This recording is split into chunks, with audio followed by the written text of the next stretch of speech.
Hello guys, in this video we will be looking how can we get the stock data from the Yahoo Finance, and after that we will be plotting the close price, 50-day moving average and 200-day moving average.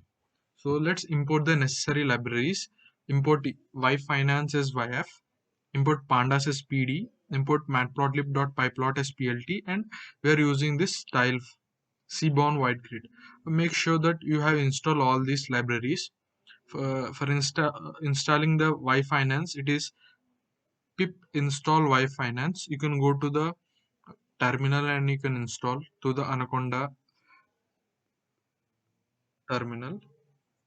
So I have installed, and let's import them. Okay, we have imported them. Now we want the data of the stock. For getting the stock data, we need the ticker symbol. That is a unique symbol given to a stock. We can get the ticker symbol of the stock by heading towards this URL, or just search for NSE in the Google. Click on the first link and go to the market data and click on this equity and SME segment, and it gives out you the, by default it gives out the Nifty 50 stock. You can choose any index, so I'm choosing the Nifty 50, and this symbol is we what we need. Let's search for SBIN. Now this is the symbol of the SBIN, and you could see, and there are more stocks TCS. So let's get the stock data of the TCS. So symbol is TCS, and exchange is National Stock Exchange. So we need to specify TCS.NS. So we get the stock data of the TCS traded on the National Stock Exchange. Now what is this ticker? So this ticker module is available in the Yahoo Finance. We will create a ticker object by passing in the ticker name. This is the name of the stock. We will create a ticker object. So let's run this cell, and we got a ticker object. So this is the ticker object. What is this ticker? So a ticker is nothing but a report which contains the moment of the price of the stock and more information about the stock during the trading sessions. So we will create a ticker object, and from that ticker object we will call the history method, which returns us the historical data of the stock. So this stock is the ticker object now. So we would be calling the history method. Let's call the history method. Now this is the history method which accepts a lot of parameters. If you see, if you click shift and tab and expand it, so it is accepting lot of parameters. Period is 1 month, interval 1 day, start, and so many. We are passing it 5y, which means 5 years of data we need. And if you don't pass anything to this history method, we just get 1 month of data, and by default 1 month of data and 1 day as the interval. So we can change the interval to anything: 1 minute, 5 minute, 15 minute, 1 hour, anything. Let's keep 1 day, and we want 5 years of data, last 5 years of data. Let's run this cell. Okay, we have got our stock data. Now the stock data we get in a data frame, so we can see that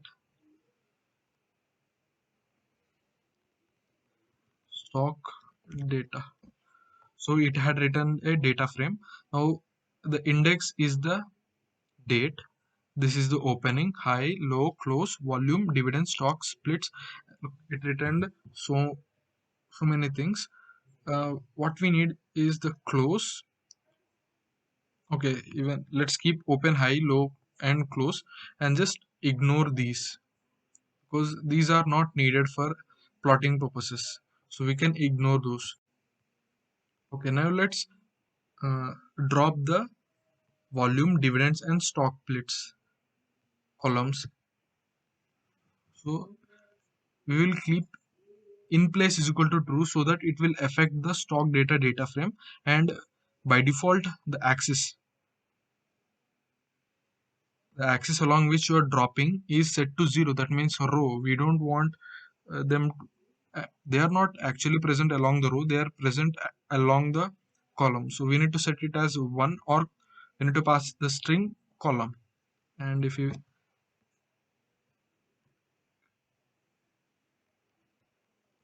let's look the data after removing these columns.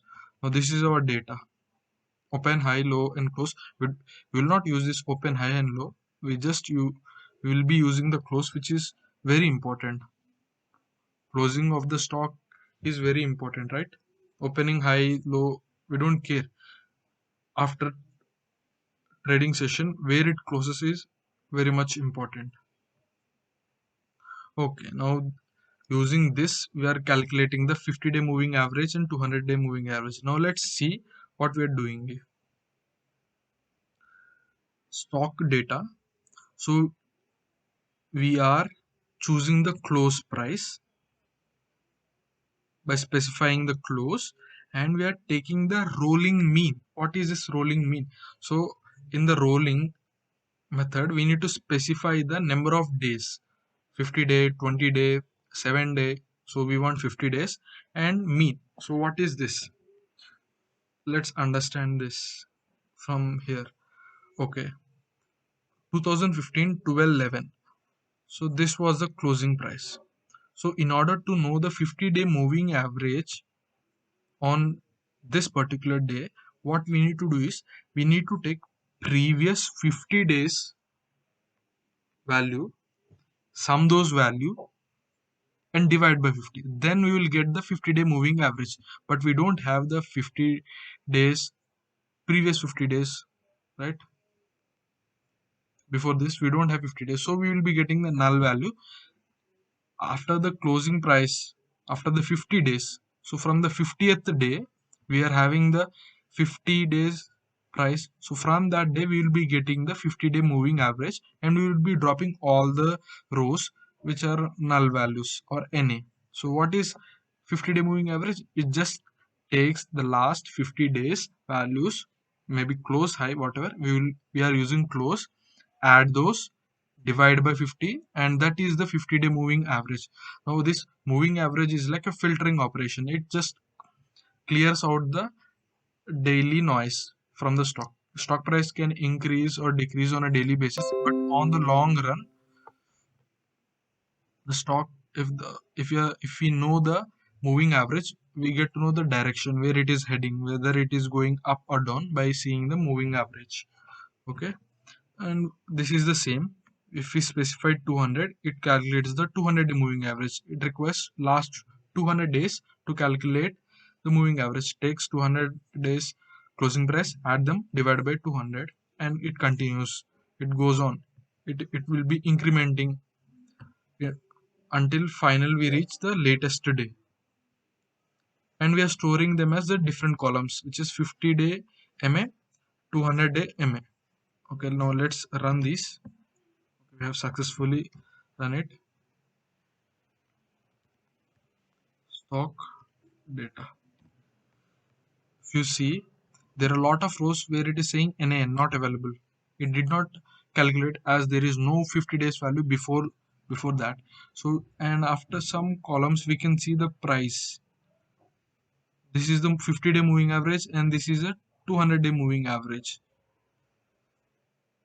Right? So we will be dropping these columns, as we will be not able to plot those values. So we will drop.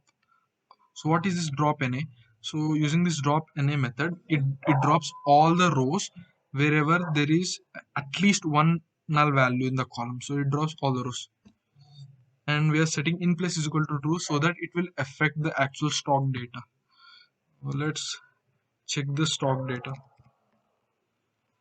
So it dropped all the non or null row, or the rows having at least one null value. So all set.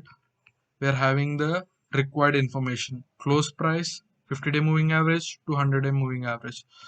Okay, using the plt.figure, we are setting the figure size. So in order to get the bigger image, and using the plt dot plot, now this is the closing price. Using the data frame stock data, choose the close and give the label as close. And similarly for 50-day moving average stock data, 50-day moving average, specify 50-day moving average and the label is 50-day moving average 50 MA. And similarly for 200-day moving average 200 MA, label is 200 MA. Okay, now it plots the line graph for these three. After that, let's call this legend function. We specified the location to be upper center. By default, it gives the location of the legend somewhere. um, I kept it upper center so that it will be in the center, and the font size to be X large, as it by default gives very small size which we can't see. So I have set to X large. You can set to large, small, X large. So I have set it to X large. Now let's run this. Okay, now this is the price of the TCS stock for the last 5 years. You could see for the last 5 years the price has increased, but you could see it did not increase steadily. Increase, decrease, increase, decrease, ups and down. This is called as a volatility. But if you see the moving average, they were very smooth. Unlike the real stock price, they were very smooth. Whenever the stock is increasing, they are increasing. Yeah, I agree that moving averages are delayed ones. After the price moves, they indicate that the price is moving. But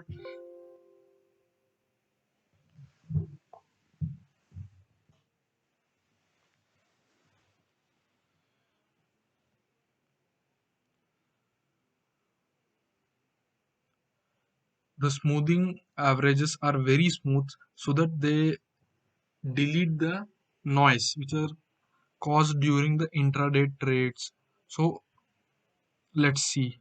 Let's see a trading strategy.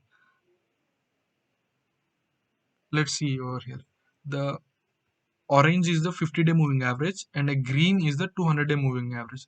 So there is a trading system which says that whenever the 50-day moving average or a smaller day moving average crosses the upper day moving average and it goes higher, then then it's a buy signal and we can buy the stock. By the way, I'm not recommending anything. This is all for the educational purposes only. So here, this is a point where we can buy a stock. Now, the closing price of this was close to somewhere 2000 maybe, and right now it is, see, it is about 2500, maybe close to 2600 or something, right? Let's see what is the latest price. So it is 2783, 700 point increment. And you could see whenever a higher day moving average or whenever a lower day moving average crosses below the higher day moving average, which happened over here. So the 50-day moving average crossed below the 200-day moving average. Now this is a point where you need to exit of the long trade. If you had entered anywhere over here, you just need to exit over here because you could see the price drop over here. So this is just exact opposite of this. So this is a trading system. I'm not recommending anything. This is all for the educational purposes only. That's it. I will be attaching the links for this notebook in the description. It will be available. I will be attaching the GitHub link so you could use this and learn from this. That's it. Thank you guys.